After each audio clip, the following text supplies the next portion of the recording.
Un dernier détour par la maison du parti, siège du PDCI-RDA avant l'ultime voyage.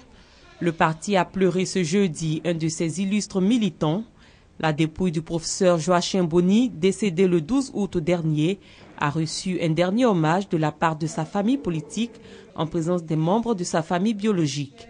Pour les militants du PDCI, c'est un grand bâtisseur et un humaniste qui s'en est allié.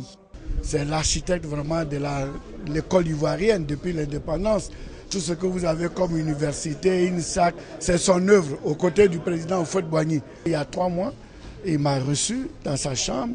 J'étais au port de son lit, il a discuté avec moi. Il m'a beaucoup parlé du PDCI-RDA et du combat dans lequel j'étais. Et je pense que c'était un testament qu'il me laissait. C'est une cérémonie d'hommage qui démontre que de son vivant, le défunt ayant été militant du PDCI, il a pratiqué son militantisme avec fidélité et loyauté jusqu'à son dernier souffle. Né en 1927, feu le professeur Joachim Boni a été membre du conseil politique et membre du comité des sages du PDCI-RDA avant d'occuper la fonction de conseiller du président Henri Konan Bédié.